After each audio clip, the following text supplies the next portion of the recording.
Snow swept across Fifth Avenue like silver dust when Lauren Bennett opened the email that would upend her Christmas Eve.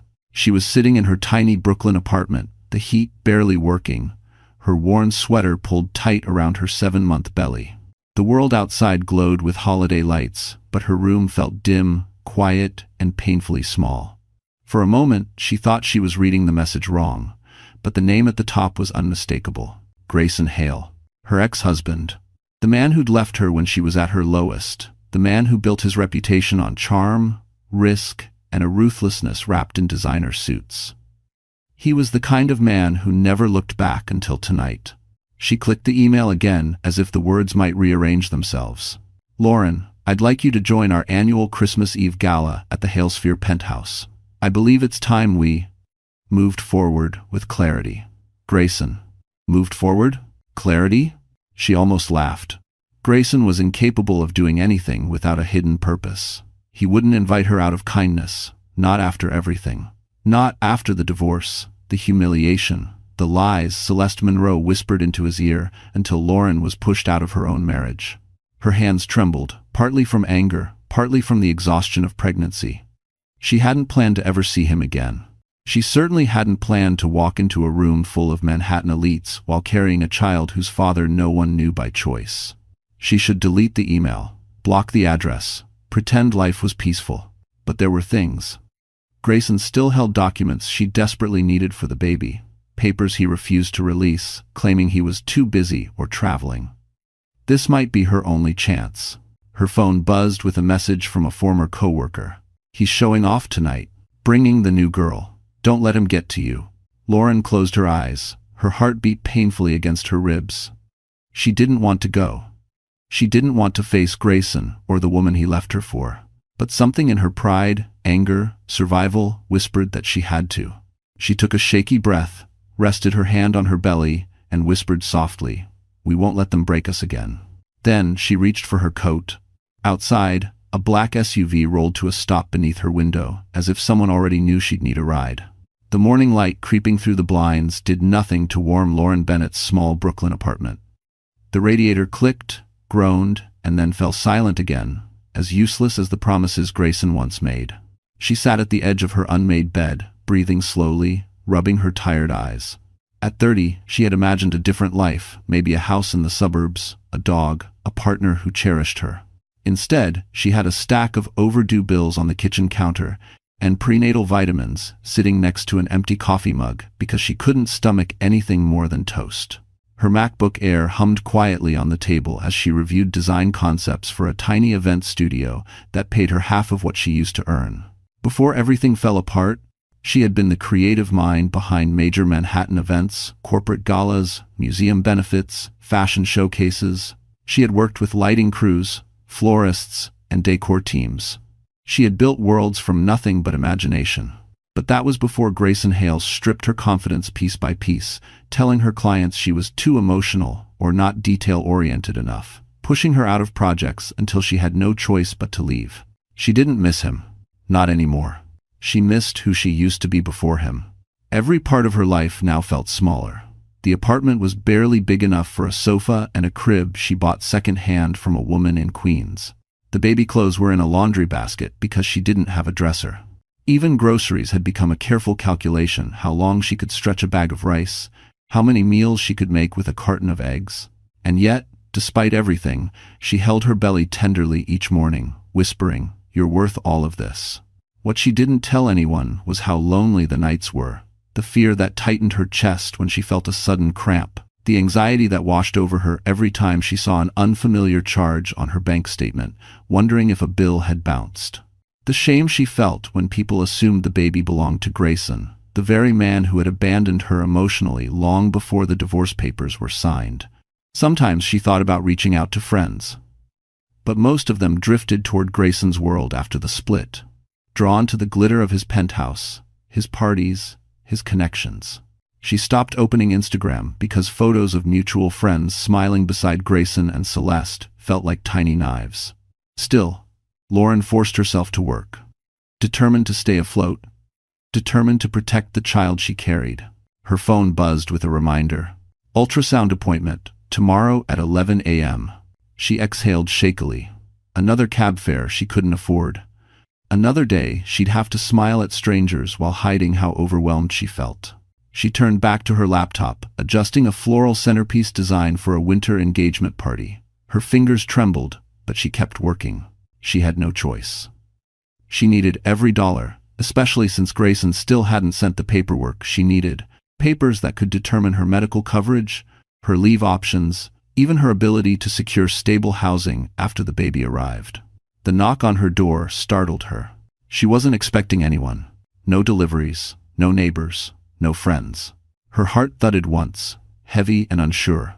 She stood slowly, pressing a hand against her belly as she walked toward the door. When she opened it, the last person she expected was standing in the dim hallway. Adrian Wolfe, holding an envelope with her name written in his unmistakably elegant handwriting. The Halesphere penthouse glittered like a glass castle against the Manhattan skyline, its floor-to-ceiling windows catching every reflection of the Christmas lights below. Inside, the air hummed with the low thrum of classical music, the scent of pine-scented candles, and the sharp, cold aroma of expensive champagne chilling in buckets along the marble island. Grayson Hale stood before his living room mirror, adjusting the cufflinks on his white dress shirt custom engraved, a gift from a board member who expected returns. Everything about him tonight was curated. The sleek haircut, the tailored charcoal suit, the watch he wore only when he needed to remind people of his success. But beneath the polished exterior was a growing, restless irritation. "Are you sure this is a good idea?" Celeste Monroe asked as she walked in, her heels tapping like warnings across the marble floor. She wore a silver gown that glittered like crushed stars and a confidence that seemed almost manufactured. "Inviting your ex-wife? On Christmas Eve? Investors will be here. Press 2. Grayson smirked, smoothing the lapel of his jacket. "Exactly. It shows maturity, closure." He didn't notice the way Celeste's jaw tightened, but she noticed everything. She stepped closer, an edge creeping into her voice. "You don't need closure, Grayson. You need control. There's a difference." He didn't flinch. He never did. "Control is what keeps a company alive. And Lauren walking in here, seeing the life I built without her, it ends all lingering stories. Investors want a clean narrative." Celeste tilted her head. "And you think she'll come just because you sent an email?" He shrugged, reaching for a glass of whiskey. "Lauren always shows up eventually. She hates loose ends." Celeste's smile was thin, almost invisible. "She also hates you, if you haven't noticed." Grayson ignored her jab. He wasn't used to anyone telling him something he didn't want to hear. In his world, truth was optional. Image was everything. And Lauren, quiet, stubborn, moral Lauren, was a loose thread he never fully snipped. Celeste moved toward the window, staring down at Fifth Avenue, where crowds bustled through the cold night, wrapped in scarves and hope. She pressed her finger against the glass, leaving a faint print. "You sure she won't make a scene?" Pregnant women, well, emotions run high. Grayson stiffened. "No one knows she's pregnant." Celeste gave a slow, knowing blink. "Are you absolutely sure?" He turned sharply. "What do you mean by that?" She faced him, lips curling at the corners. "People talk. Her old coworkers, her neighbors. New York gossip moves fast. And if she shows up tonight looking vulnerable, pregnant, overwhelmed, it could make you look like the villain." Grayson scoffed. "I'm not the villain." End quote. Celeste studied him, the faintest spark of irritation flickering in her eyes before she concealed it. "Of course not. Just be prepared." She walked toward the bar cart, pouring herself a drink. Her hands were steady, but her mind was busy. Very busy. There were things Grayson didn't know, things she'd made sure he never learned, things that would burn everything if they surfaced. "You should be careful," Celeste added softly. "Some truths don't stay buried forever." And 45. But Grayson barely heard her. His phone buzzed with a notification from an investor, confirming attendance. Everything was unfolding perfectly. He lifted his glass, satisfied. And then, the elevator chimed. He frowned. No one was supposed to arrive this early. Celeste's expression flickered just long enough to reveal fear. Celeste Monroe had always known how to manipulate a room long before she ever learned how to manipulate a man. Growing up in a cramped Ohio apartment with a mother who adored attention and a father who was rarely sober, Celeste learned early that survival belonged to the person who controlled the narrative. And she controlled narratives better than anyone. She turned high school drama into scholarships. She turned college gossip into networking opportunities. She turned her first PR internship into a job in Manhattan. And then she turned Grayson Hale into her golden ticket. But Lauren Bennett, gentle, stubborn, painfully authentic, was the one thing Celeste couldn't bend or shape. Lauren had no interest in performance. She had no desire for attention. And that made her dangerous. People trusted her, people liked her, people believed her. Celeste hated that. So when she learned Grayson planned to invite Lauren to the Christmas Eve gala, she already saw the cracks forming. She knew Grayson wanted a show of strength, a display of closure for the investors circling Halesphere's upcoming IPO. But Celeste also knew something Grayson didn't. Lauren wasn't broken. She was rising. A rising woman was the most dangerous kind. And Celeste wasn't about to let her take even one step closer. She moved across the penthouse now, her silver gown glimmering under the chandeliers as she crossed to the small office at the end of the hallway. She shut the door quietly behind her, locking it for good measure. Her phone buzzed with a notification from the private group chat. She managed a curated circle of influencers, microbloggers, and gossip writers who owed her favors. She typed quickly, her nails tapping like soft gunshots. Tonight's Halesphere Gala is about to get messy. Sources confirm the ex-wife might show up visibly pregnant. Stay alert for photos. Story will go live at my signal. 3 dots pulsed in reply. Then another. Then a chorus. We're ready. Send the angle. Pregnant ex? That's gold. Celeste's lips curled into a slow, satisfied smile. She wrote, headline suggestion, discarded wife returns carrying his secret? The frenzy that followed lit up her phone like fireworks. Celeste didn't care if it was cruel. Cruelty was a tool inconvenient only to people too soft to wield it. She slipped her phone into her clutch and checked her reflection in the dark glass of the office window. She practiced the expression she planned to wear when Lauren arrived. Sympathetic, with a hint of pity. Warm enough to fool the bystanders, cold enough to cut Lauren's knees out from beneath her. Celeste rehearsed her lines out loud. Oh, Lauren, you look brave showing up like this. Perfect. Sharp enough to wound, subtle enough to deny. Satisfied, she turned to leave the office but froze when she saw the screen of Grayson's laptop glowing faintly on the desk, left open from his earlier meeting. She shouldn't look. She knew she shouldn't look. But temptation pulled at her like gravity. The document on the screen made her stomach flip. It was a confidential file from Wolf Capital. The name Adrian Wolf burned like a warning across the top. Celeste leaned closer, reading quickly, too quickly, her face draining of color. There were numbers, projections, an acquisition timeline. Adrian wasn't just attending the gala. He was planning something. Something big. Her breath caught. If Adrian was involved, then Lauren wasn't just a threat. She was leverage. A dangerous, critical piece of a game Celeste didn't even know she was playing. The office door rattled suddenly. Celeste straightened, heart pounding. Someone was outside, and the voice that called her name sent a chill so sharp it felt like winter slicing through her gown. For a moment, Lauren could only stare at him as if her mind needed a full minute to accept what her eyes already knew. Adrian Wolf, impossibly composed, impeccably dressed, radiating that quiet authority she remembered, stood in the dim hallway, snow still clinging to the shoulders of his charcoal coat. He looked almost out of place in her old building, with its chipped paint and buzzing overhead lights. Adrian belonged in steel and glass offices high above Manhattan, not outside the door of a struggling woman who had once designed bouquets for his charity events. Lauren, he said softly, not with pity, not with surprise, but with something far more grounding recognition. You look tired. It wasn't an insult, it was concern shaped into words.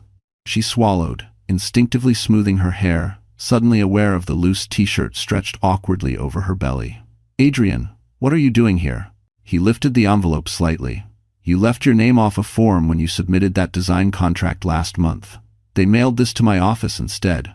I thought it was personal, so I brought it myself. Lauren flushed. A simple mailing mistake, yet she felt exposed, vulnerable.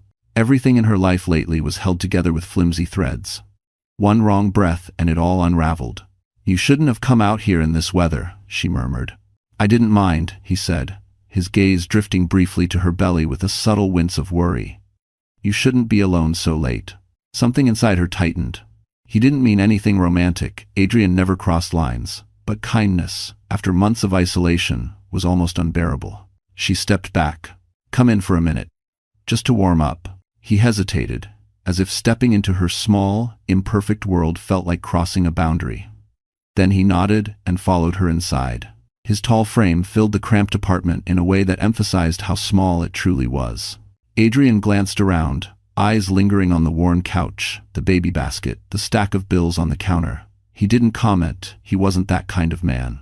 Instead, he walked to the window, watching cars push through slush on the street below. "Did you get the email?" he asked quietly. Lauren froze.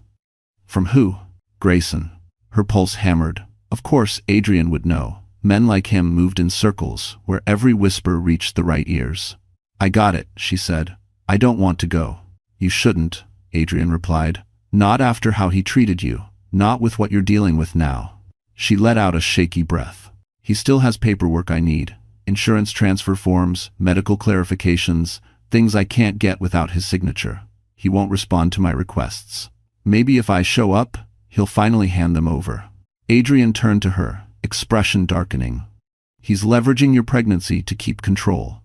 That's not just manipulative, it's dangerous." Her eyes burned, but she refused to cry. She'd spent enough nights crying alone. "He won't get to control me forever," she whispered. Adrian stepped closer, lowering his voice. "If you must go, don't go alone." She lifted her chin. "I can handle myself." "Maybe," he said.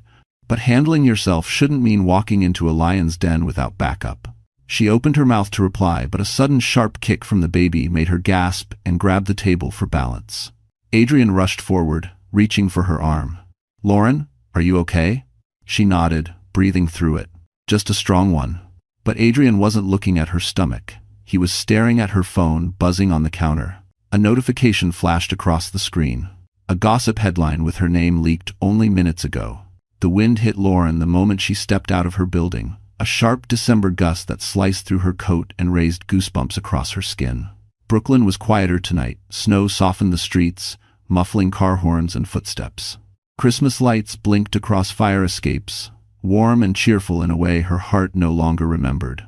She pulled her scarf tighter, one hand instinctively supporting the weight of her belly. Adrian had insisted on walking her downstairs, hovering a few steps behind as if afraid she'd collapse again.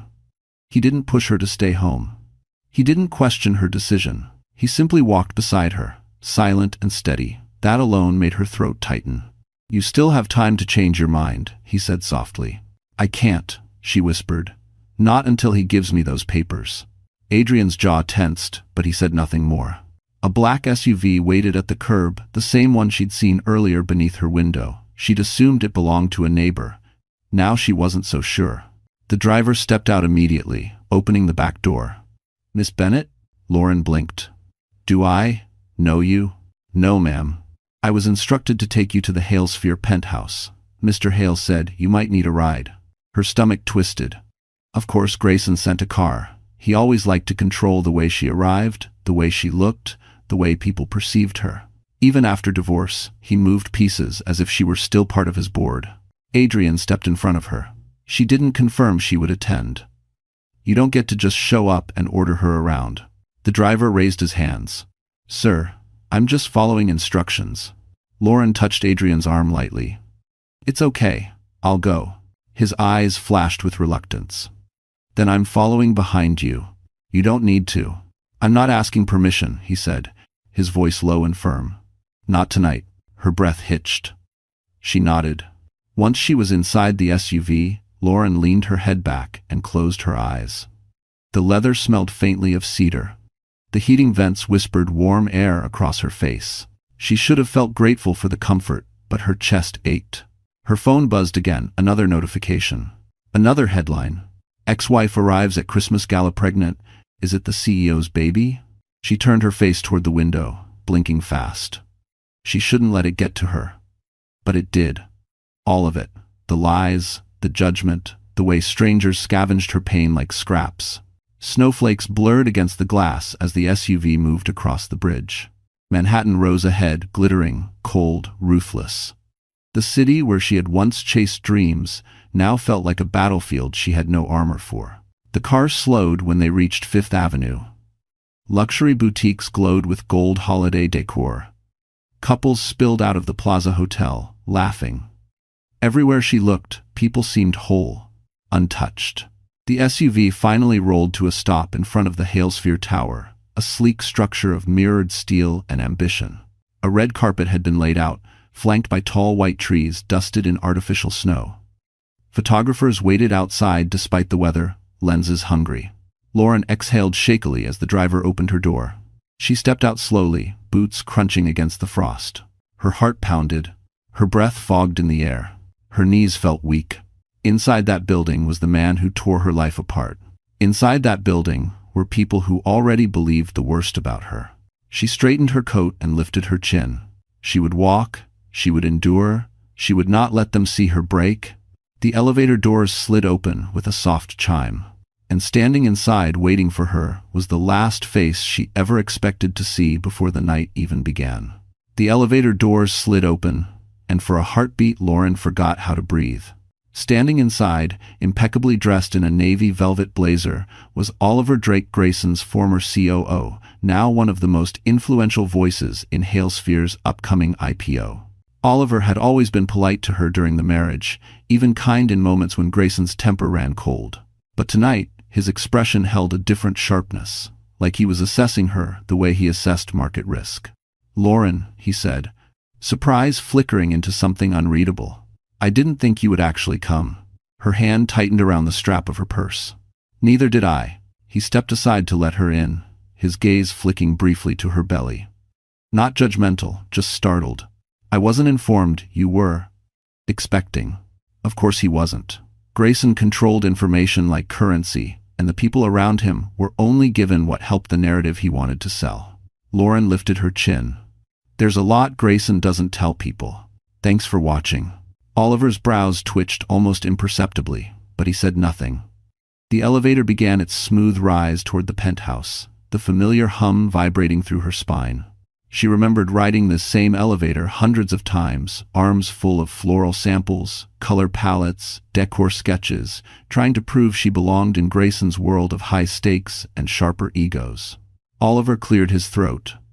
"Just prepare yourself. Press is already circling downstairs." She exhaled slowly. That was intentional. He nodded once, quietly confirming what she suspected. The leak had begun. As the elevator climbed, her pulse throbbed in her ears. She could almost hear echoes of past conversations, Grayson's sharp critiques, Celeste's fake compliments, the board members' dismissive nods when she tried to contribute ideas during dinners. She used to shrink in this tower. Not tonight. When the doors opened, the sound of music and conversation washed over them like a glittering wave. The penthouse was even more extravagant than she remembered. Towering garlands wrapped around marble columns, chandeliers dripping crystal white light, servers weaving through guests with trays of champagne. The decor was stunning, painfully so. She could almost recognize hints of her own old style, stolen and repackaged under Celeste's name. Eyes snapped toward her the moment she stepped out. Whispers followed immediately. "Is that Lauren? She's pregnant? Oh my God, do you think? It has to be his." Her cheeks burned, but she kept her posture straight. She refused to fold. Celeste spotted her first. Across the room, in a shimmering red gown that clung to every curve, Celeste's smile faltered before she forced it back into place. She whispered something into Grayson's ear, and he turned, and froze. Grayson Hale, the man who had built an empire on confidence and charisma, looked like someone had yanked the ground out from under him. His jaw tightened, his hand fell from Celeste's waist. Lauren felt her own heartbeat hammer against her ribs. Grayson approached slowly, controlled, as if aware every camera in the room tracked him. His smile was tight, brittle. "Lauren," he said softly, almost warmly, the way a man speaks when the world is watching, "I'm surprised you came, as a Twiton." She met his gaze, steady. "You invited me." A few guests murmured, pretending not to stare. A photographer angled closer for a better shot. Grayson's eyes flicked downward to her belly, then back up, the muscles in his jaw flexing. "I see there's news." Before she could react, Celeste glided over, her voice honeyed and poisonous. "Lauren, sweetheart, you look brave." Really brave. Coming here like this. Lauren's stomach knotted. But before she could answer, a sudden commotion rose near the entrance. Guests gasped and turned. Phones lifted. Someone whispered, "Is that him?" Lauren followed their stares. And when she saw who walked in, every drop of warmth drained from her body. It was the last person she ever expected to show up at Grayson Hale's gala, and the only one who could shatter the night completely. For a moment, the entire penthouse seemed to stop breathing. The music softened into background haze, champagne flutes froze midair, and every conversation dimmed as the energy in the room shifted sharp, electric, hungry. People weren't subtle. They turned openly toward Lauren, whispering behind manicured hands and glittering jewelry. The questions fluttered through the crowd like sparks. Is she pregnant with Grayson's kid? Why else would she come tonight? Did he invite her for this? Lauren felt the heat rise to her cheeks. She wanted to step back, disappear into the wall, become invisible. But there was nowhere to hide. Cameras angled toward her, capturing her exhaustion, her swollen belly, her vulnerability. The scent of luxury perfume and pine garlands made her dizzy. Grayson stepped closer, his expression cracked between shock, fear, and something darker, panic. His carefully cultivated confidence faltered, revealing the insecure man underneath. His voice, though soft, carried the edge of command he always used when he wanted to control a narrative. "Lauren," he murmured through clenched teeth, "we need to talk. Now." She lifted her chin. "I don't owe you anything." His eyes flashed. "You owe me an explanation." "For my pregnancy?" she asked, her tone icy. Celeste stiffened, her manicured fingers curling around her crystal clutch. She tried to move closer, but Grayson lifted a hand, stopping her without even looking. The dismissal cut her like glass. Her smile twitched, forced and brittle. Lauren's voice trembled, but she didn't look away. "You don't get to demand explanations from me anymore." Grayson leaned forward slightly, lowering his voice so guests couldn't hear. But everyone still watched. "People think that child is mine," he hissed. "Do you have any idea what this timing does to my investors, my board, my credibility?" Ah, there it was. Not concern. Not guilt. Reputation. Always reputation. Lauren's chest tightened. "My pregnancy has nothing to do with you." A murmur rolled through the room. Shock, disbelief, excitement. Celeste's face paled. This wasn't the script she'd prepared for. She wanted Lauren desperate, humiliated, not firm and unflinching. Oliver Drake stepped closer, watching Grayson carefully. "We have shareholders here," he warned. "Whatever this is, manage it." But Grayson ignored him. He grabbed Lauren's elbow, not hard, but firm enough to assert ownership he no longer had. "You should have told me," he growled. "Before walking in here looking like—" She yanked her arm back. "Like what, Grayson? Like a woman you threw out when you thought she wasn't useful anymore." Gasps rippled again. A wine glass, somewhere, clinked in the hush. Celeste lunged forward, plastering on a faux concerned expression. "Lauren, sweetheart, no one's judging you. It's just such a bold choice. Showing up pregnant at your ex-husband's gala, people might misinterpret." Lauren turned slowly. "Like you misinterpreted your place in my marriage?" A hush fell so fast, the chandeliers seemed to hum. For the first time that night, Celeste's mask cracked. Her eyes sharpened, venomous. "Don't play innocent," she whispered. "You always made things so difficult for him. Poor Grayson had to rebuild everything you destroyed." Lauren felt the sting, but she didn't break. "Funny," she said quietly. "I don't remember cheating, or lying, or hacking someone's email." Celeste froze, too visibly. Grayson's head whipped toward her. "Hacking? What?" Lauren didn't move. She didn't blink, but Celeste's face said everything. Before Grayson could speak, the elevator chimed again. Everyone turned, and the person stepping out made Celeste's glass slip from her hand and shatter across the marble floor. Because he carried something that could destroy her entire lie. The man who stepped out of the elevator was dressed in a black tailored coat dusted with snowflakes, his hair wind-tousled as if he'd crossed the city in a hurry. Lauren recognized him instantly. Mason Clark, one of New York's most relentless gossip bloggers, a man who never turned down a scandal, especially one involving the wealthy. He wasn't supposed to be here, not at an invite-only corporate Christmas gala, not among CEOs, investors, and power couples who valued privacy more than morality. But he was here now, and he carried a camera. Celeste stiffened, her lips parting in silent horror. She had expected coverage, yes, but not him. Mason was unpredictable. Too eager. Too destructive. Even she couldn't control what he would do once unleashed. He lifted his camera and snapped a photo before anyone could stop him. Flash. Flash. Flash. Each burst of light hit Lauren like blows. Lauren Bennett. Mason called across the penthouse, his voice slicing through the murmurs. Care to comment on the rumors about your pregnancy? The internet is already buzzing. Lauren froze. She felt eyes tightening around her like a noose. Her heart pounded. Her palms grew damp. She wanted to run. Instead, she stood very still. Celeste was suddenly by Mason's side, moving with that faux grace she wore like perfume.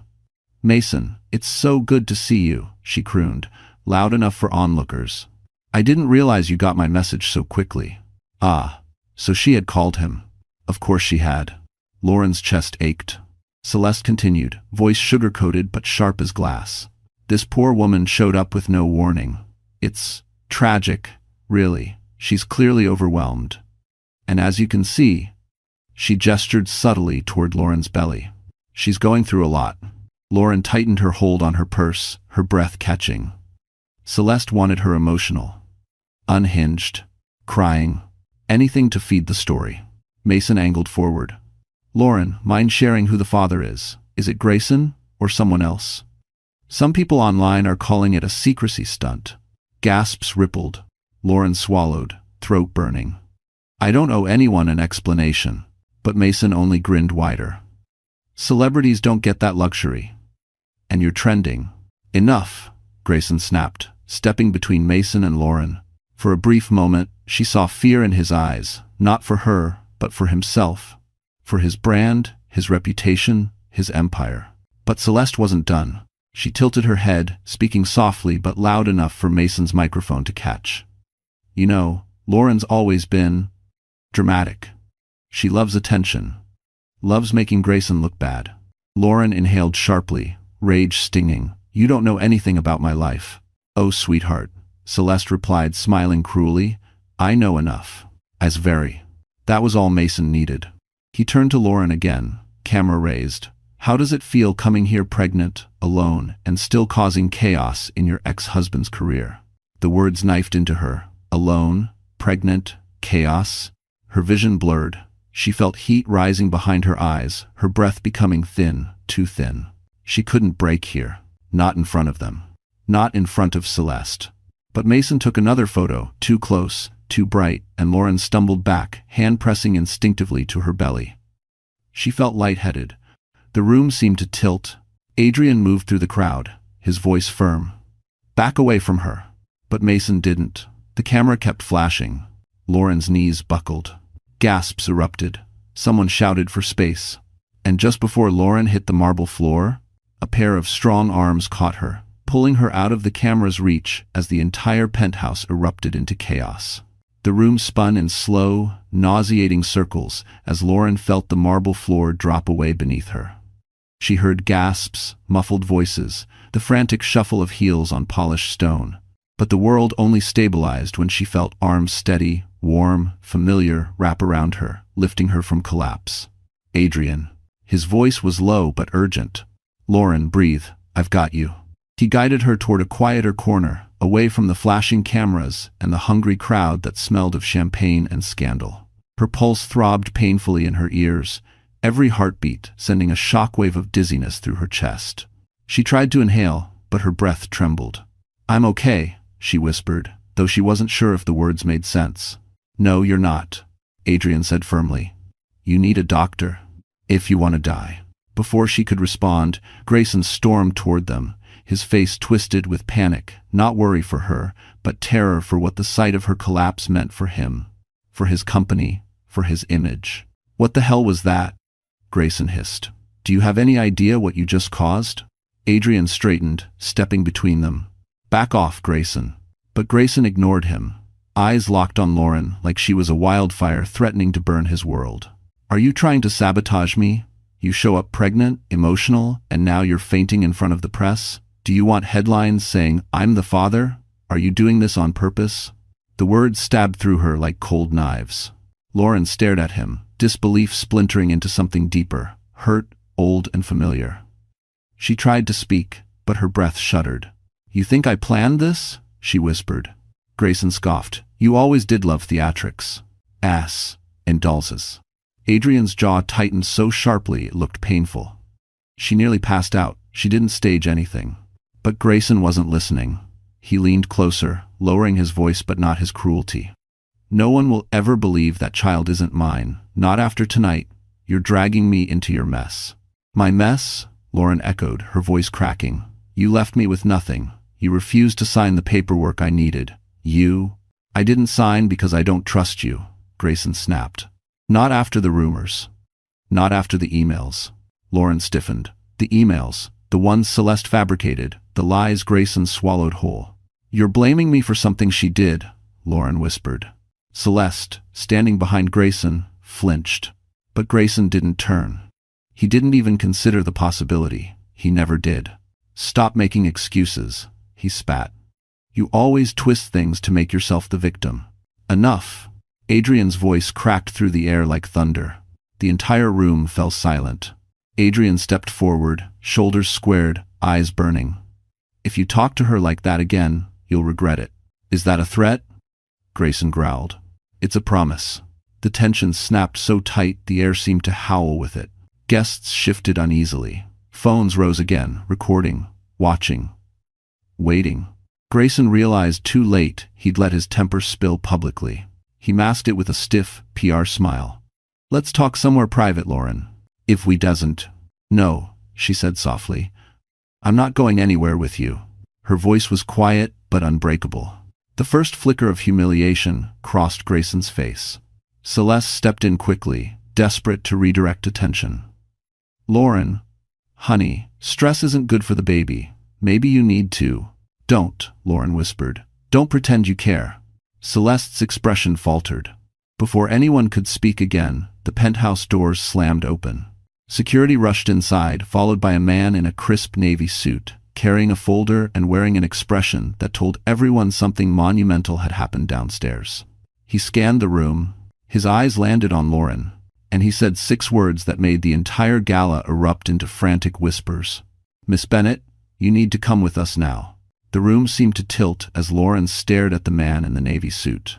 His expression was grave, urgent, so out of place in a room drowning in champagne, glitter, and whispered scandal. Security lingered behind him, their posture stiff with purpose.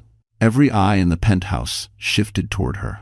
"Miss Bennett," he repeated, firmer this time, "we need you to come with us immediately." Grayson stepped forward, scoffing. "What is this? Some ridiculous stunt?" But the man didn't even acknowledge him. His gaze remained on Lauren, as if she were the only person in the room who mattered. Lauren swallowed, her voice shaky. "Why? What's happening?" "We'll explain downstairs," the man said. "It's important." Fear tightened in her chest. Her hand instinctively moved to her belly. Adrian noticed immediately. He stepped to her side, placing himself between her and the rest of the crowd like an instinctive shield.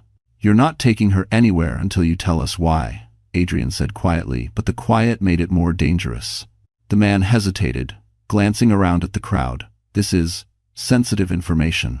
Celeste's eyes gleamed with sick curiosity. What could possibly be so important about her? Lauren flinched. The man exhaled sharply and lowered his voice. "The story circulating online has escalated. Someone anonymously submitted documents suggesting Miss Bennett's pregnancy is tied to a corporate cover-up." A collective gasp rippled. Lauren felt the blood drain from her face. "A what?" Adrian cursed under his breath. "This is getting out of hand." Grayson turned pale, not out of concern, but out of fear.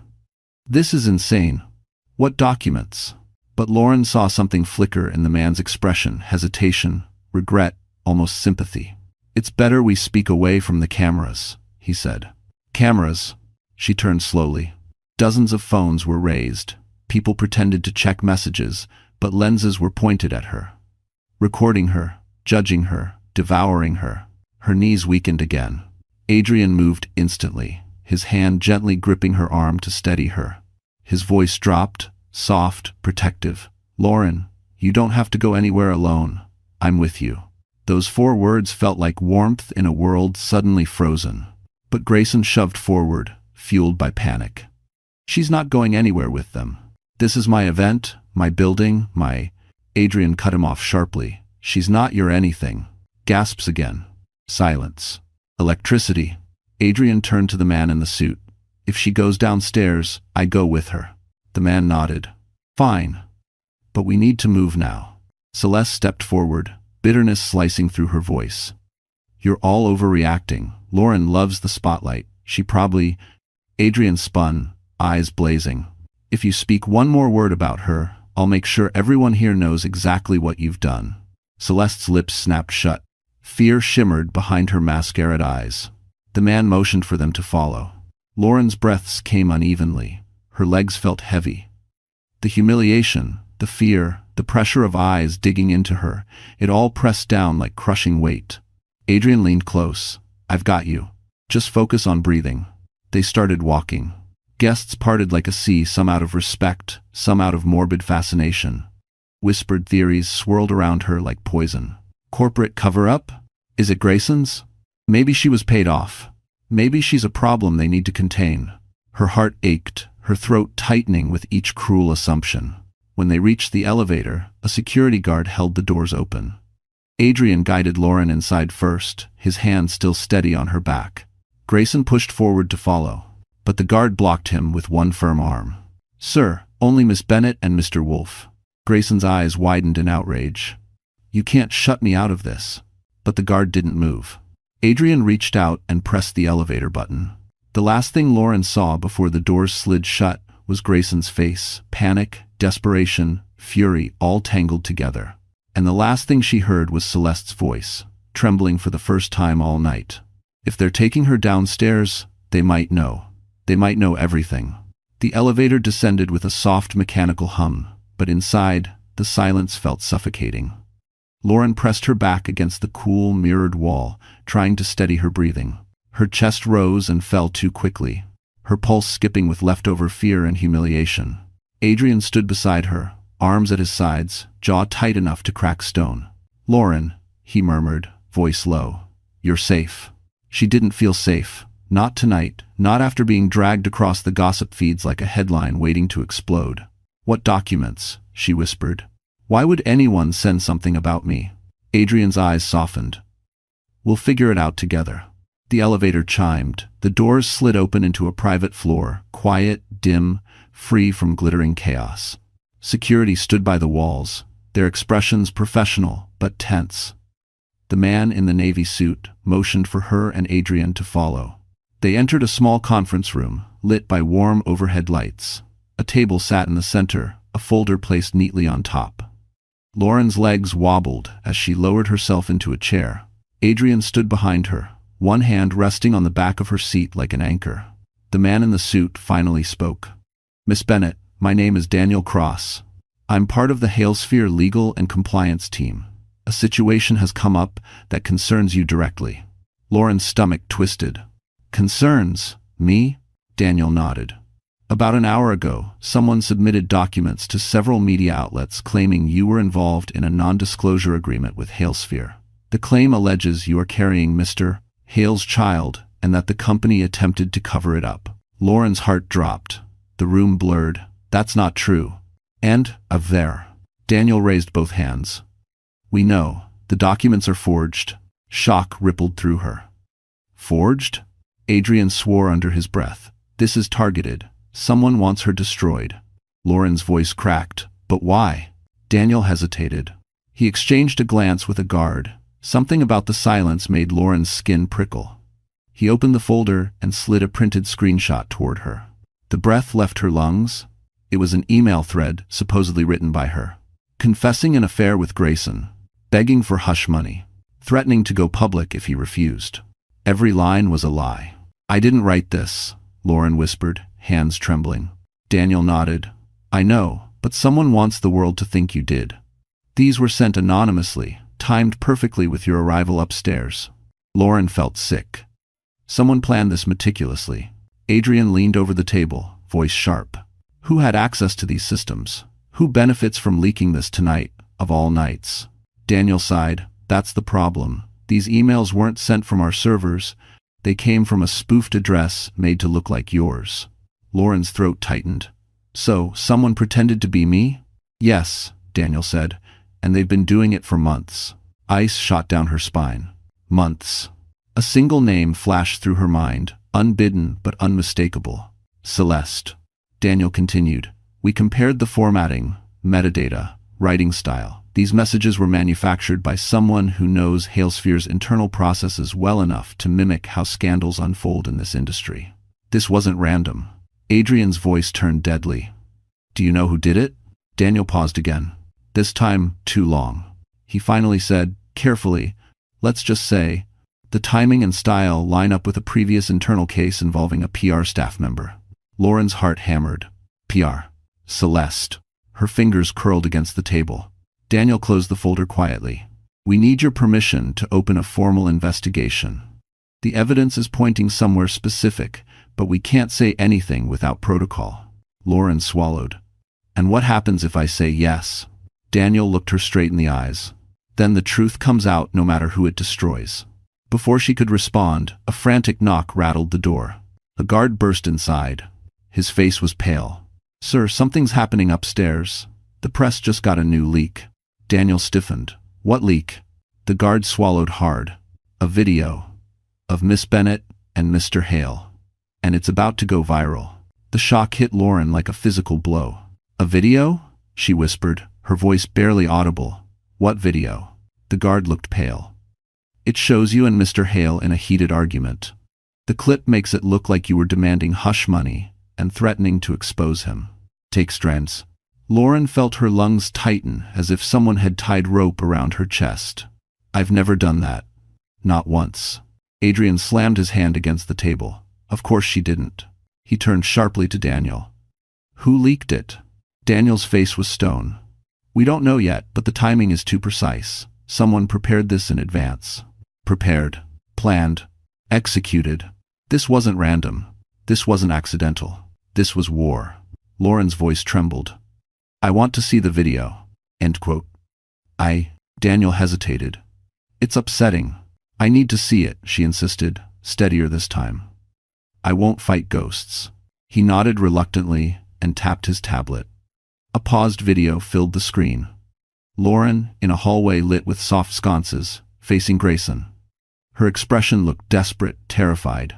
Not because she was demanding anything, but because Grayson had backed her into a corner during one of their final fights. That night had been the beginning of the end for her. Daniel pressed play. In the real memory, she had begged him to stop lying. Begged him to stop letting Celeste poison their marriage. Begged him not to shut her out. But the audio here was wrong. Completely wrong. Lauren watched in horror as a distorted version of her own voice emerged from the speakers. If you don't pay me what you owe, I'll tell the board everything. She gasped. That's not me. I never said that. Daniel paused the clip. This is fake audio layered over real footage. Deep fake manipulation. And whoever did it had access to expensive software. Adrian's jaw clenched. Who benefits from framing her like this? Who gains if Lauren is discredited? Lauren felt cold settle into her bones. Celeste. Daniel and Adrian exchanged a look grim, heavy. Daniel carefully opened the folder again and laid out a new document. We pulled metadata from the forged emails. The patterns match a previous internal incident, an employee who falsified information during a PR crisis. Lauren stared at him. Celeste. Daniel finally nodded. The evidence points to her, yes. She hacked multiple accounts 6 months ago, but the case was buried quietly by Mr. Hale. Lauren swayed. Grayson covered it up. He knew Celeste was capable of manipulation. He knew she fabricated information. He protected her anyway. Adrian's voice dropped to a deadly whisper. He let this happen to Lauren. Daniel's expression tightened. We couldn't prove she sent the leaks yet, but the digital fingerprints line up. Someone with PR, access, knowledge of the system, and a motive. A motive. Celeste had 1,000. Lauren's breath trembled. Why? Why go this far? Daniel's eyes softened with pity. Because you're a threat. A pregnant ex-wife walking into a room full of investors on the eve of an IPO? Celeste stands to lose everything: status, access, her relationship with Hale if you're perceived as sympathetic. Adrian stepped closer to Lauren, his presence grounding her. This isn't your fault. This is the result of two people terrified of losing control. Before Lauren could speak, the conference room door burst open again, this time harder, louder. A second guard rushed in, breathless. "Sir, you need to come see this." The video just hit every major feed, and someone upstairs just confronted Miss Monroe. Daniel stiffened. Confronted her? Who? The guard swallowed. "Mr. Hale." And it's turning into a scene. The moment Lauren, Adrian, and Daniel stepped out of the private floor and back toward the elevators, the sound met them first, a muffled uproar rising like storm waves crashing against glass. Voices overlapping. Shouts. Something breaking. Then, another sharp crack, the unmistakable sound of a glass hitting the floor. Security stiffened. Daniel quickened his pace. That's coming from the main hall. Lauren's pulse pounded. Is Grayson hurting her? Adrian placed a steadying hand at her back. No, Celeste is too good at playing victim. He's the one who's unraveling. The elevator doors opened to chaos. The penthouse, once polished, glittering, immaculate, was a tornado of tension. Guests had circled near the grand staircase, their designer gowns and tuxedos glowing beneath the chandelier. Phones were raised everywhere, capturing every frame, eager to witness the implosion of Halesphere's power couple. At the center stood Grayson Hale, jaw clenched, eyes blazing, trembling with barely contained rage. Celeste stood across from him, the red gown shimmering around her like a warning flare. Mascara streaked down her cheeks, not from tears, but from fury. Fake, theatrical fury. A smashed champagne flute lay at her feet. "You told me you handled it," Grayson roared. "You said the emails were gone." Celeste's voice shot back, sharp as a blade. "I deleted everything I could, but I can't control every video, every leak, every blogger. You caused this." He fired back. "You did this to her." Her eyes flared. "To her, or to you?" Murmurs swirled through the crowd. Grayson ran a shaking hand through his hair. "You forged the emails. You planted stories. And now the board thinks I'm involved in a cover-up because of you." Celeste's composure cracked. "I did it for us." "There is no us," he snapped. A ripple of shock rolled through the room. Lauren felt her breath catch, not out of sympathy but out of disbelief at how fast Grayson unraveled when the spotlight no longer protected him. Celeste stepped closer, voice lowering into venom. "You coward, you used me. You let me clean up your messes, lie for you, manipulate for you. And now you're going to pin this on me?" Grayson barked a humorless laugh. "You enjoyed every minute of it. Don't pretend you didn't." Celeste lunged, grabbing his lapel. "You promised me a future, and you destroyed it with your stupidity," he shouted. Gasps erupted. Someone whispered, "They're done." Someone else said, "He's finished." For the first time all night, Grayson looked around, really looked and saw the cameras. The judging eyes. The witnesses, the investors he once charmed, now staring with disgust. His empire was cracking, and he knew it. Daniel stepped forward. "Mr. Hale, you need to stop. This is damaging the company." Grayson ignored him. His gaze slammed into Lauren. She froze. "You," he growled. "You're loving this, aren't you? Watching my life fall apart?" Adrian moved between them before the crowd even blinked. "She hasn't done a damn thing," Adrian said, voice cold. "You and Celeste built this disaster. You're just finally standing in the wreckage." Celeste let out a sharp, trembling laugh. "The wreckage? You want to see wreckage, Adrian? You think you know everything?" She turned suddenly toward the crowd, voice rising. Desperate, unhinged, wild. "I wasn't the only one lying. Grayson has secrets, 2 big ones, and when they come out, none of you will ever look at him the same." A wave of murmurs surged violently. Lauren's heart pounded. "What secrets?" several guests demanded. Celeste's gaze slid to Lauren with a twisted, triumphant smile. "Oh, sweetheart," she hissed. "You think you're the victim? He kept far worse from you than forged emails." Grayson paled. Adrian stepped forward. "Celeste? Don't." But she only lifted her chin. "Why should I protect him anymore?" she said, "when I wasn't even his biggest secret." Lauren's breath froze. Celeste smiled, slow, poisonous, merciless. "Ask him who else he lied to you about, especially the night your marriage ended." The room buzzed with a sharp, fevered electricity. Celeste's accusation lingered in the air like smoke after an explosion, thick, suffocating, impossible to ignore. Guests pressed closer, hungry for the next blow. Phones lifted. Investors whispered harshly behind crystal glasses. The gala had become a battleground. Lauren's pulse hammered. What? What did he lie to me about? Grayson's face drained of color. "Celeste, don't." Celeste folded her arms, power returning to her posture. "Why not? You never had a problem letting me take the fall for your messes." Adrian stepped between Lauren and the two of them, protective but sharp-eyed. "If you know something relevant to Lauren or to the investigation, you should say it correctly, with proof, not dramatics." Celeste's lips curled. "You want proof? Fine." He didn't just lie to her, he destroyed evidence the night their marriage ended. Ezer. Lauren's breath hitched. Evidence of what? Celeste reached into her glittering clutch and pulled out a small flash drive, sleek, silver, ominous. Of the real email thread before he deleted it. Gasps rang out. Lauren staggered. "There were emails. You never showed me?"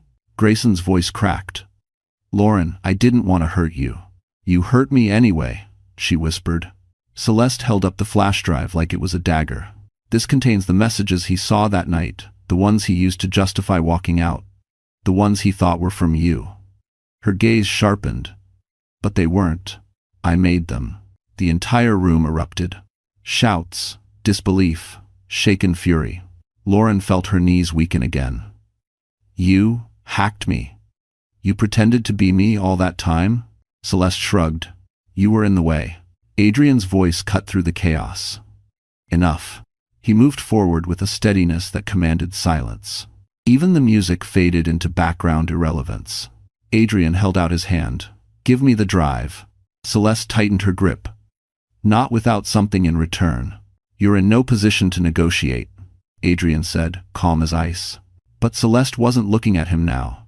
Her eyes slid to Grayson. "Unless Grayson wants to tell her himself," she said sweetly, venom dripping between each syllable. "Tell her what you destroyed. Tell her the truth you buried to protect your image." "It's Comet." Grayson froze. Shame real, raw shame warping his features. Lauren felt her heart throb painfully. "Grayson, what did you do?"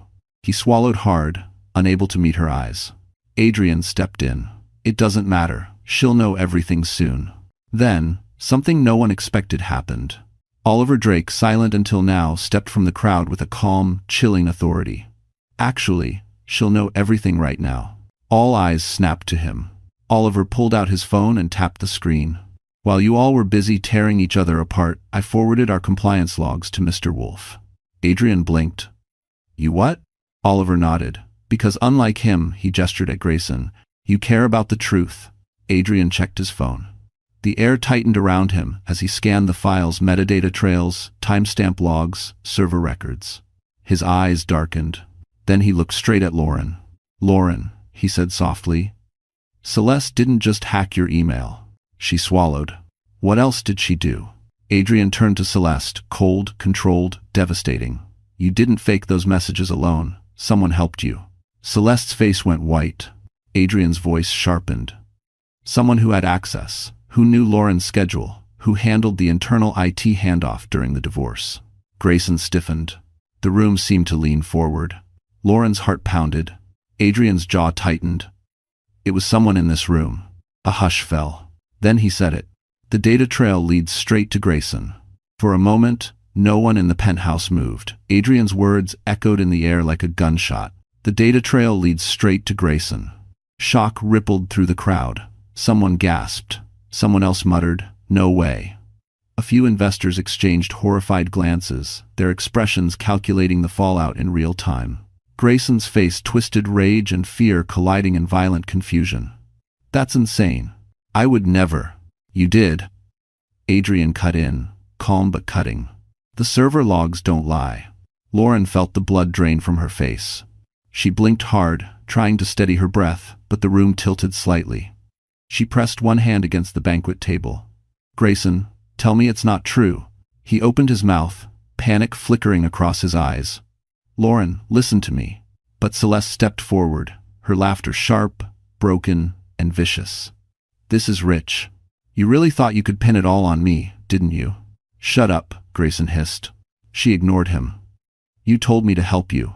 You begged me to create something that made Lauren look unfaithful. You said she wouldn't sign the divorce papers fast enough. You said she was costing you time." Lauren staggered. What? Celeste smirked, enjoying every second of the spectacle. He needed a clean break, an excuse to leave without public backlash. "So we came up with one. If you came to the visit." Grayson lunged forward, grabbing her wrist. "You weren't supposed to say that out loud." "But why not?" she snarled, yanking her hand back. "You threw me under the bus the moment things got messy. You're not worth protecting." People murmured in shock. Celeste's voice rose. "He told me to forge the emails. I executed them. But he orchestrated the whole thing. He gave me the dates, the names. He fed me Lauren's private schedule so I could make the fake messages believable. If wanted to." Lauren felt the ground sway. Tears blurred her vision. You used my own life against me." Grayson stepped toward her, desperate. "I was wrong, okay? I panicked. The company was under pressure. And You destroyed her," Adrian snapped. "No," Grayson insisted, his voice cracking. "I never wanted this to go so far." Celeste laughed again, a hollow, tremoring sound that made several guests recoil. "You loved every bit of it. You loved watching her crumble while you strutted around with me on your arm. You said she was dead weight slowing your rise."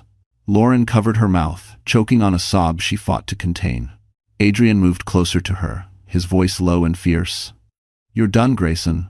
But Grayson wasn't listening anymore. His chest heaved as he turned on Celeste. "You were supposed to clean the trail. You were supposed to delete everything."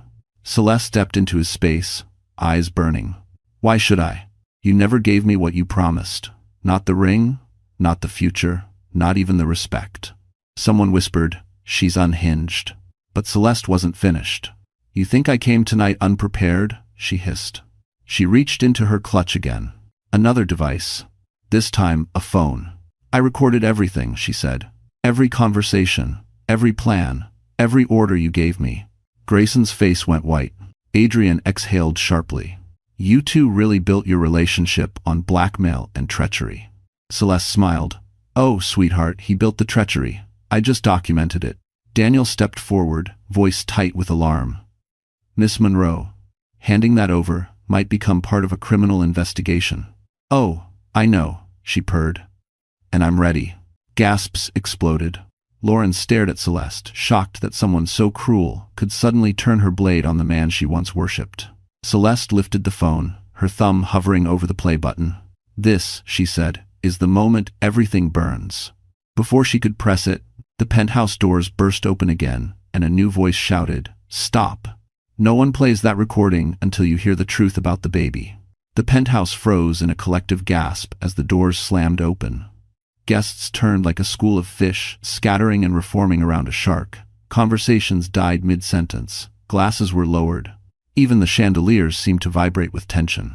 A group of sharply dressed individuals strode into the room. 5 men, 3 women, all in immaculate suits, all wearing expressions carved from steel. Lauren recognized the crest on their badges. The Hale Sphere Board of Directors. Not the PR committee. Not the compliance team. Not casual observers. The actual board. The people who controlled Grayson's empire.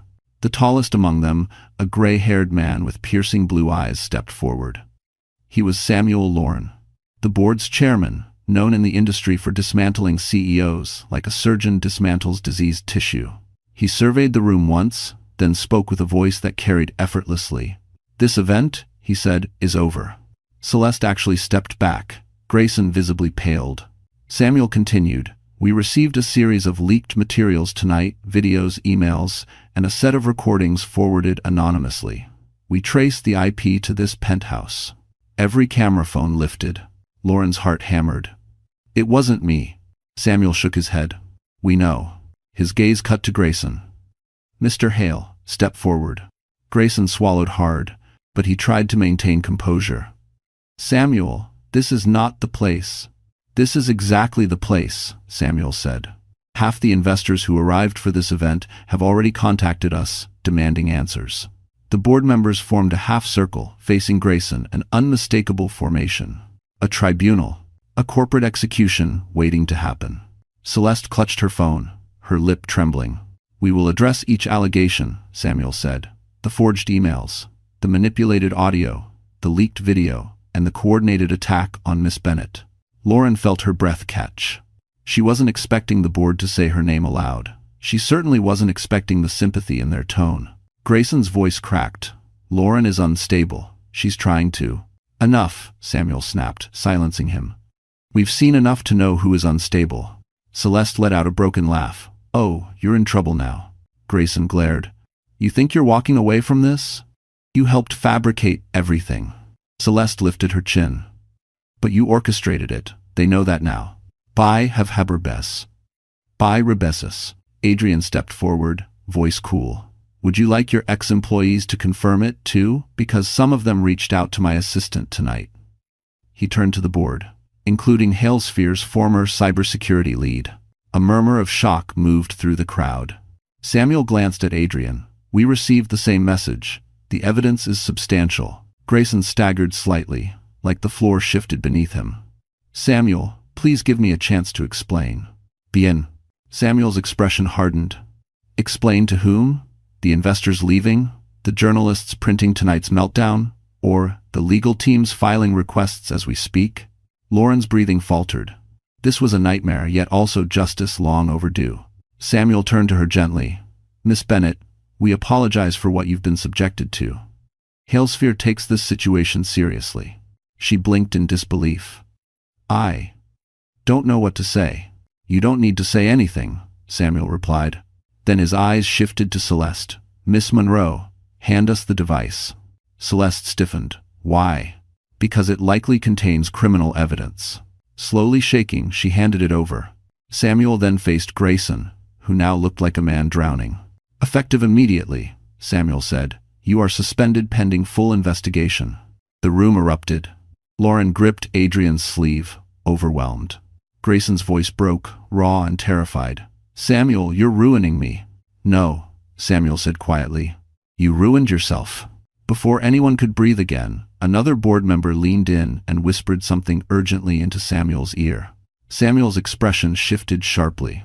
He turned to Lauren. "Miss Bennett, there's something more, something we were just informed of." Her heartbeat faltered. "What? What is it?" Samuel exhaled deeply, the weight of the revelation tightening his features. "The video wasn't the only thing leaked. Someone also exposed the identity of your baby's father." For a long, breathless moment, Lauren couldn't move. The words, "your baby's father," echoed in the room like a thunderclap, shaking the last bits of stability out from under her. People whispered with growing hunger, their curiosity tightening around her like a fist. The flash of cameras from the balcony caught the glimmer of shock still frozen on her face. Adrian stepped closer immediately, placing a protective hand against the small of her back, gentle, steady, grounding. "We're leaving," he murmured. "You don't have to stand here and be dissected." She wanted to speak, wanted to say yes, wanted to run, but her voice was trapped somewhere behind the fear flooding her chest. Her baby twisted, the sudden tension radiating pain across her ribs. She sucked in a sharp breath. Adrian didn't wait for permission. He helped her turn away from the crowd, shielding her body with his as voices erupted behind them. "Who leaked it? Is it Grayson? Does she even know? That man, wasn't he with her earlier?" Gossip, sharp and venomous, followed them like snapping dogs as they pushed toward the elevator. The board members tried to rein in the chaos, but panic spread faster than control. The elevator doors opened just as another shout cut through the room. "Lauren, you can't leave." "Is offere." Grayson's voice, broken, hoarse, echoed across the hall. She didn't turn. Adrian blocked Grayson's path with a single step, not another word to her. Grayson's face twisted. "You think you can take her? You think this makes you a savior?" But Adrian stepped backward into the elevator, pulling Lauren with him. "I'm not saving her from anything she can't handle. I'm saving her from you." The doors slid shut before Grayson could answer. The elevator began its descent. Lauren exhaled a breath she hadn't realized she'd been holding. Her hands trembled violently, and she pressed them over her belly. Adrian placed his palm gently over hers. Easy, he whispered. You're safe now. Tears filled her eyes, hot, frustrated, exhausted. I didn't want tonight to happen like this. I just wanted my paperwork. I just wanted to be left alone. I know, Adrian murmured. But you walked into a war you didn't start. End quote. The elevator dinged softly as the doors opened to the lobby. Outside the glass entrance, a cluster of reporters gathered like vultures, flashes bursting in rapid staccato. Security workers rushed to block the doors, but they knew it wouldn't hold for long. Adrian turned to her. I'm taking you out through the loading bay. Back exit, no cameras. She nodded weakly, leaning on him as they moved through a side hallway. Her steps were uneven. Her vision wavered at the edges. The combination of fear, humiliation, and physical strain tightened around her like a vice. Adrian paused, his hand tightening gently on her arm. Lauren, if you feel faint again, tell me. I'm okay, she whispered, but her voice cracked. They pushed through a service door and emerged into the alley behind the tower. Snow drifted under the glow of dim security lights, soft and silver like falling ash. The cold slapped her cheeks, a sharp contrast to the suffocating heat of the penthouse. Adrian shrugged off his coat and draped it over her shoulders. The warmth of it, the quiet kindness, shattered something inside her. You shouldn't have to carry all of this alone, he said quietly. She closed her eyes. I never wanted anyone else involved. Sometimes, he murmured, brushing a strand of hair from her forehead. Strong people don't get to choose when they need help. Lauren shivered this time, not from the cold. A black car pulled up at the end of the alley, sleek and silent. Adrian guided her toward it, hand firm at her back. She paused before getting in, lifting her eyes to his. Adrian, do you know who leaked the father's identity? His expression darkened not with anger, but with a knowledge he wasn't sure he should speak yet. He opened the door for her. Get in, he said gently, because the truth is bigger than you think. She slid inside, heart pounding. Adrian followed. And just as the doors locked, a figure stepped out of the shadows, blocking their path with a single devastating sentence. Lauren, I'm the one who leaked it. The alley was cold enough to burn. Snowflakes drifted past the dim security lamp, catching in Lauren's hair as she turned slowly, breathlessly toward the silhouette stepping out of the shadows. Her pulse hammered. Adrian's hand reflexively reached for her arm, steadying her as the figure took another step forward. And then the light caught his face. Lauren's breath caught. Evan, she whispered. Evan Marshall. The paramedic. The quiet, gentle medic who had treated her the night she fainted months ago. The one who'd stayed with her through the panic attack. The one who'd followed up, checking on her well-being even when he didn't have to. The one who had comforted her on the worst night of her marriage. Evan stepped closer, snow dusting his dark curls. His eyes, soft, earnest, held hers with devastating honesty. Lauren, he said quietly, we need to talk. Adrian stiffened. You're the one who leaked the paternity? Why? Evan exhaled, his breath fogging in the cold. Because they were about to ruin her. And if the world thinks Grayson is the father, she becomes collateral damage in a corporate war she never signed up for. Lauren's voice trembled. But why would you do that? Why you? His jaw tightened, not with anger, but with the weight of something long unsaid. Because I'm the father, Evan said softly. The world slipped out from under her. She grabbed the edge of the car door to steady herself. Evan, no, that night, he nodded slowly. The night you showed up at the hospital, you were terrified, you thought you were losing everything. We talked for hours. And when you said Grayson had walked out again, that he'd left you standing in the rain with no place to go, I couldn't let you go home alone. Memories flickered like dim lanterns. Evan giving her a dry blanket. Evan's voice calming her breathing. Evan offering his guest room. Evan listening as she cried herself empty. She had been broken that night, shattered into pieces she didn't know how to hold. You were vulnerable, Evan said. I didn't want to cross a line, but you kissed me. And you told me you needed just for one night to feel like you weren't disposable. Lauren pressed her hand to her mouth as tears welled. I never regretted it, Evan said. Not for a second, but I stepped back when you found out you were pregnant. You were overwhelmed. You needed space. So I watched from a distance, until tonight, when the world turned on you. Adrian inhaled slowly, the truth settling over him. You leaked it to protect her. Evan nodded. If the truth didn't surface now, Grayson would weaponize every rumor to bury her. I couldn't let that happen. Lauren sobbed softly. Evan, this is too much. Everything's spinning. He stepped closer but didn't touch her. I only want what's best for you and the baby. That's all I've ever wanted. The snow thickened around them, falling faster, heavier. Lauren felt torn between gratitude, shock, fear, and a strange, aching warmth. Adrian finally spoke, voice steady. We need to get her somewhere safe. Tonight is spiraling out of control. Evan nodded. I'll come with you if she wants. Lauren looked between them, the man who stood beside her through every battle tonight, and the man who carried a piece of her future in his blood. Her lips parted to speak, but suddenly, shouts erupted from the mouth of the alley. Paparazzi, reporters, flashlights, running feet. Someone had tipped them off, and they were coming straight for her. The alley exploded with flashing lights and frantic voices as reporters surged forward. Microphones rose like spears. Camera flashes burst in rapid-fire chaos. Snowflakes spiraled in the glare, turning the air into a blizzard of white and silver. Lauren, is it true? Who's the father? Did Hale cover it up? Is this a scandal or a setup? Lauren staggered backward, overwhelmed. Her hand clutched her belly as the baby kicked hard, fear reacting to fear. She felt a wave of panic rising, threatening to swallow her whole. Adrian moved instantly, stepping in front of her. Back off, he barked, voice echoing down the alley. She's done being hunted tonight. Evan stepped beside him, shoulders squared, forming a protective wall. Security finally spilled out from the building, forcing reporters back. A guard opened the car door urgently. Get in. Now. Adrian guided Lauren inside. Evan slid in after her. The car peeled away from the curb, leaving the chaos shrinking behind them. For the first time all night, silence.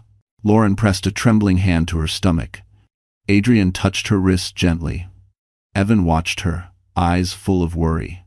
You don't have to choose anything right now, Adrian murmured. Not me, not him, not this situation. You only need to breathe. Lauren closed her eyes as tears fell quiet, relieved, exhausted. The car carried them to Evan's building, a quiet brownstone on a peaceful Brooklyn street dusted with snow. Inside, warmth wrapped around her instantly.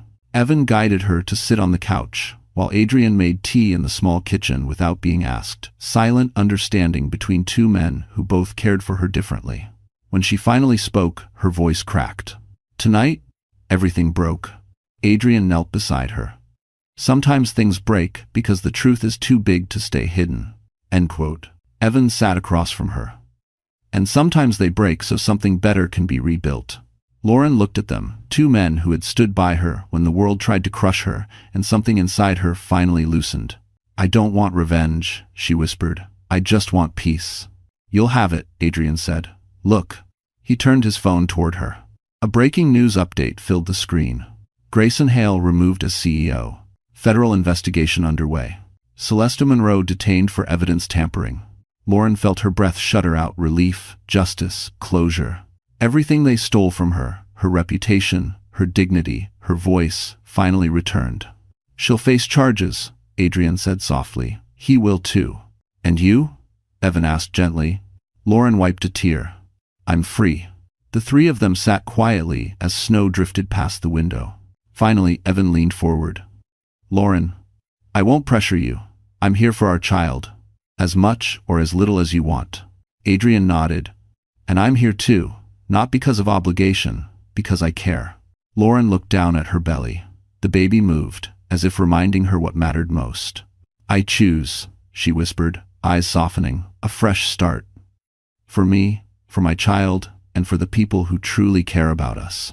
Evan exhaled, relieved. Adrian smiled, gentle, unforced. Adrian stood. Then tonight, let's just protect that peace. Later, Evan drove her home. He helped her out of the car, snow falling around them like gentle confetti. He didn't ask for anything. He didn't reach for her. He simply kissed her forehead softly. You're stronger than you know, he whispered.